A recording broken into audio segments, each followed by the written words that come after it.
So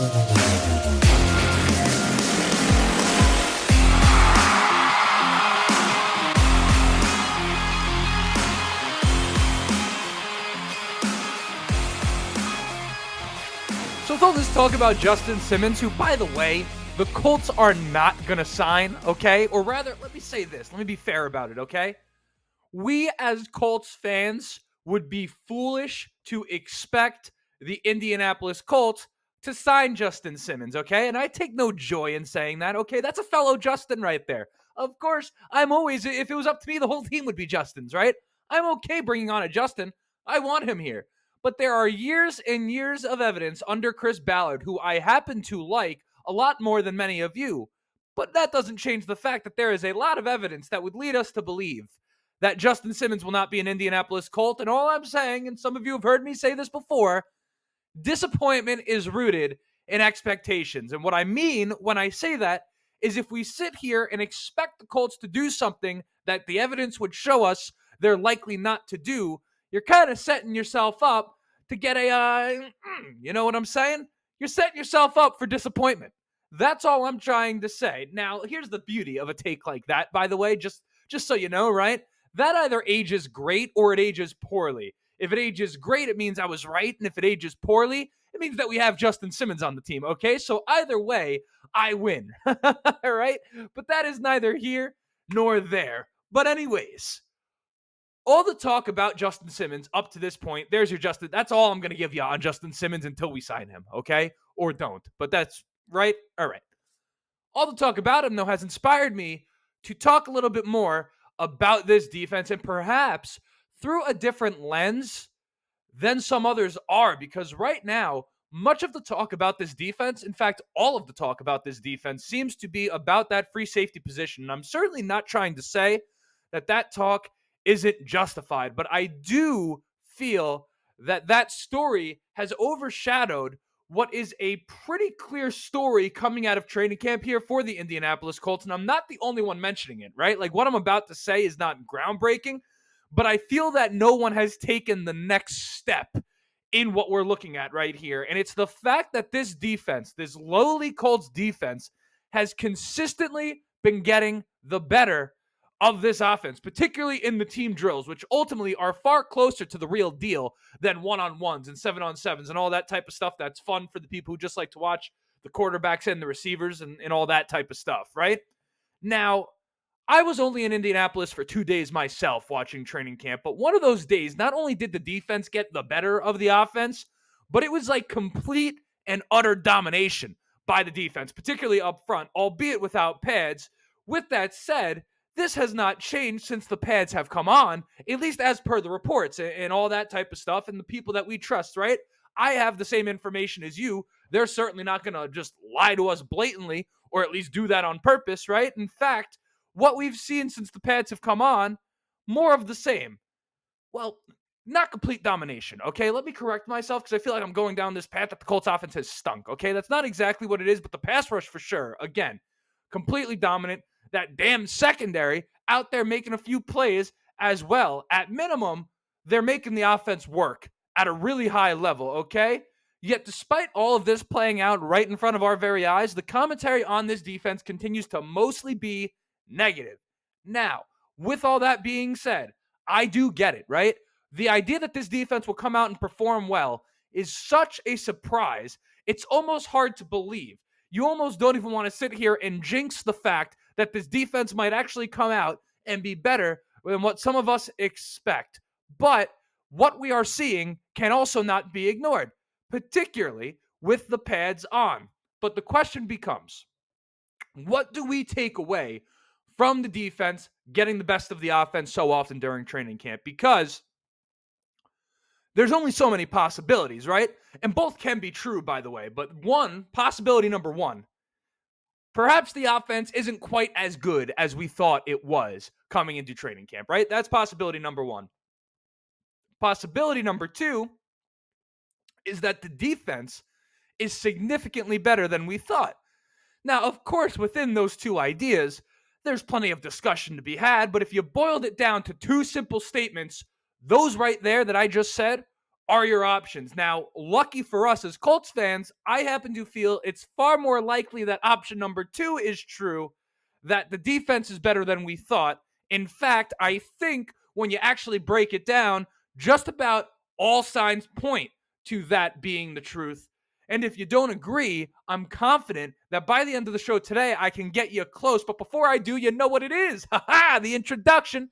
My name is Justin. This right here is the Riding the Bench Colts podcast. As always, I ask anyone watching on YouTube and enjoying, go ahead, shoot it a like. It's going to help me get out to as many Colts fans as humanly possible. Audio listeners, leave a five-star review. No, really. I mean that. Please, somebody leave a damn review on the audio version. I'd be incredibly grateful. I think we have like maybe 3 reviews total between Spotify and Apple Podcasts. We need more. We just need more audio reviews. I place a special emphasis on this episode today in hopes that you're not just tuning me out, but actually, please, leave a review if you like the show. We're trying to get to 3,000 subscribers over here on the YouTube channel by the season. We have a month. I think we could get there if everyone that is here and enjoying, that is not subscribed, goes ahead and does it. But of course, most importantly, let's enjoy the discussion here around the Indianapolis Colts. What we do here, for those of you who may be here for the first time, it's all Colts, nothing but the Colts all the time.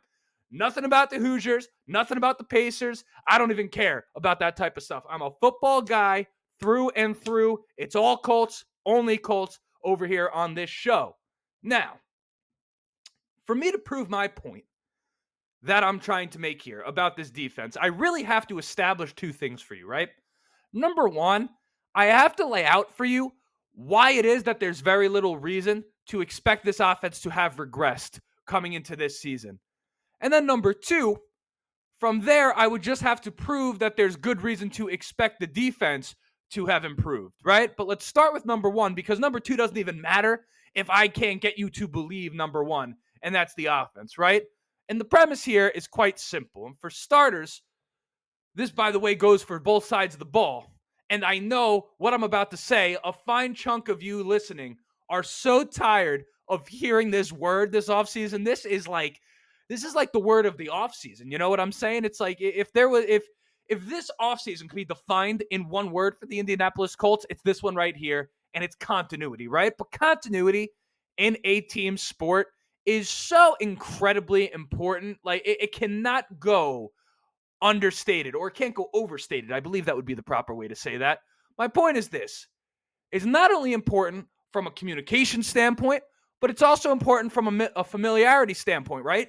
With one another, with the scheme, with the goals of the coaching staff, who I may mention are now entering their second season, at least offensively, right? In Shane Steichen and Jim Bob Cooter. And if you need to know anything about the importance of continuity, let me just leave you with this, okay? And I'm not going to sit here and go on all day about it. Tom Brady was on Colin Cowherd's show about, I don't know, maybe a month or 2 ago, maybe longer. I don't really know. I kind of lose track of time like that. But Colin, who, by the way, conducted a fantastic interview, and you talk about guys in sports media who get some hate. Colin Cowherd's one of those guys. That's fine. Whatever. He's excellent at what he does, okay? But that's really a digression entirely. I'm going to paraphrase this, okay? He essentially asked Tom Brady what he attributed as the most important factor of the Patriots dynasty. And Tom Brady, surprise, surprise, did not say Bill Belichick, right? He didn't say hard work or anything like that. He gave none of those cliches that Tom Brady gives about coming in and being the hardest working guy in the room. And I was a 6th-round pick, all that type of stuff, right? None of that. Tom Brady said that continuity was the most important factor in the Patriots dynasty, which so happens to be the greatest dynasty we have seen perhaps since the San Francisco 49ers of the 80s and 90s, if not the greatest dynasty we've ever seen. Perhaps the only thing stopping our beloved Indianapolis Colts from being the best team of the 2000s was this Patriots team, right?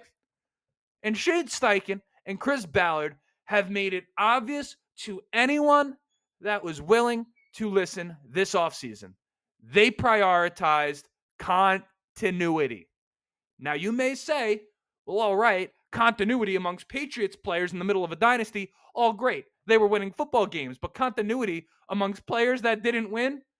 Yes, continuity amongst players that did not win, despite having been a game away from the playoffs. In fact, about 20 yards from making the playoffs following one of the worst seasons that I have ever witnessed as a fan. Perhaps the worst season, right? At least that damn fuck that guy, right? Even the Curtis Painter season, you kind of knew that at the light at the end of the tunnel was he who shall not be named, and I'll name him, Andrew Luck, right? So you were sitting there watching that entire season, as terrible as it was, and at least you knew what was at the end of the tunnel, right?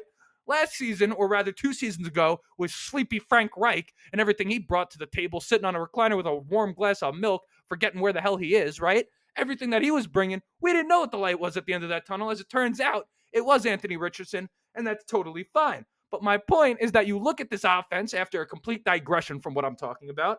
You look at this offense in 2023. It was an offense that not only faced a ton of adversity, but was also less talented than the one that we look at today, right? From that JT drama in the offseason, both with the contract dispute and his ankle, we did not see the best of him last year. He didn't really come on till late in the season. Of course, Anthony Richardson got hurt early. Gardner Minshew took over. As much as I am grateful for the season he gave us, and I think you guys should be too, and I hope that the work that Gardner Minshew gave us ages well among some of you guys who were a little hard on him last year. Despite that, I get your point. The limitations with Gardner Minshew were clear and obvious. We did not have Adonai Mitchell. Josh Downs was a rookie. Again, it was the first year in the Shane Steichen offense. All of that being true, while Anthony Richardson was on the field, albeit in a limited sample size, this was one of the top scoring offenses in football. I believe it was number 3 or 5 or something like that. You're talking like almost 28 points a game this team was scoring, if not just a tick over that. That's a lot of points, right? I think that would have finished top 3 in the league if that went the whole season. By the end of all of it, they finished 10th in scoring. Or rather, was it tied for 10th in scoring? Whatever. They were 10th, right? 10th in rushing yards per game. They gave the ball away the 7th least in the league, albeit there was a bunch of ties within that top 6. The point in me saying that is they protected the ball far better than most teams in the NFL, okay? And now you look and you say Anthony Richardson has another year in the offense. Yes, even without reps on the field, there was plenty for him to learn last year. We hope he did, right? JT is as healthy as he has ever been, and there's plenty of reason to expect him to return to form. A.D. Mitchell, a stud, added to the mix. Josh Downs has been jaw-droppingly productive in training camp. He seems to have taken a big leap headed into year 2. That's not even to mention Michael Pittman Jr. It's not even to mention the offensive line. So you have to assume the offense couldn't possibly be any worse than it was last season, right? In fact, all the evidence I just laid out would perhaps suggest the opposite, okay? So I think you'd have a tough time arguing that. And that is why, in part, you would look at this and say, well, okay, perhaps this is the defense performing well, not the offense performing bad. It's not to say both things couldn't be true, right? Because if you're on the offense, you're going to hold yourself accountable. And if you're on the defense, you're going to hold yourself accountable. But at the same time, you look at the defense, there's 3 words to talk about what's going on here, right? Experience, and, you guessed it, experience, right? That is the key here. You have a guy in Juju Brents, right? He gets a full camp. Jalen Jones, albeit, who I love, I'm seeing clips of him getting cooked left and right, hopefully within the context of an 11-on-11. He looks a little bit better than he's been looking in some of the one-on-ones. But you got 2 rookie corners that were starting on the outside last year. They come in now into a second season. The safety room, we'll have to see. If we're being fair, it's not ideal to hear Gus Bradley say that nobody has emerged at this juncture, but I'll sneak in a quick take for you right here. We may be underestimating Ronnie Harrison just a little bit. It's not like he has no pedigree, okay? That's a former 3rd-round pick out of the University of Alabama. He made some plays last year despite joining this team in Week 12. Gus Bradley seems to like him quite a bit. In fact, I dare say he's the only guy in that free safety room, if you will, outside of Julian Blackmon, that you even hear Gus Bradley speak positively about. Latu. I'm a preseason performance away from jumping off the cliff with this guy, all right? It is very, very possible that we have an absolute superstar on our hands in this guy. That can only improve this team, even with the loss of Ebukam. Kwity Paye has improved every single year he's been on the Indianapolis Colts, and this year more so than ever, he seems like a man on a mission. I think the drafting of Latu lit a fire under his ass. It's a group that overall has a chip on their shoulder, is being counted out, and Zaire Franklin somehow, we have DeForest Buckner on this defensive line. Zaire Franklin was the only player on this entire team inside of the top 100 in PFF. Not that being in the PFF top 100 wins a Super Bowl for you or anything like that, but Zaire Franklin, who has finished 1st and 2nd in the league in tackles the past 2 years, respectively, at the linebacker position, number 100, and that's it. DeForest Buckner some would consider to be one of the best, if not the best offensive lineman in football. He doesn't make his way onto that list. No, listen, okay? It is what it is. This is where the Colts like to be anyway, okay? They're being counted out, and this defense is kind of in a spot right now where I think they can only go up from last year. And again, that's kind of where it is. Most importantly, amongst all of those things I just said, the most important part, which I want to bring home, is the fact that this group has quietly been getting the best of this offense throughout the course of training camp. And this is an offense that is a really popular pick amongst analysts around the league. Take that as you may, right? Because generally we don't trust them, particularly when it's against the Colts. When it's for the Colts, we could use it, right? But, all right. Point being, a lot of people think this Colts offense is a breakout candidate this year. What is going to be very, very telling for this Indianapolis Colts defense are those joint practices against the Cardinals over there in Grand Park. My goodness, I wish I could be there.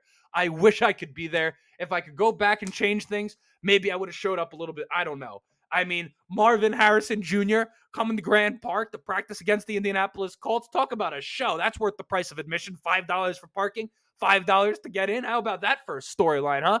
Colts fans living out there, you guys are in for a treat that day. That's going to be fun to watch. But I'm curious if anyone feels the same. Do you think I'm just being a blind optimist, or do you think I have fair reason to feel this way, that perhaps this defense, mind you, not elite, okay? I'm not saying this is like one of the elite defenses in football, but I'm saying they may not be the liability that we think they are. In fact, they may be the type of defense that we've kind of grown accustomed to seeing from the Colts, one that is generally average throughout the course of the game, but makes opportune plays. We've seen that defense out of the Indianapolis Colts before. We've seen it many times. So curious to hear what you think about that. But with that, that is an episode. Like, subscribe, all that stuff. My name is Justin. This right here. Oop. Almost burped. This right here was the Ride on the Bench Colts podcast. As always, go Colts.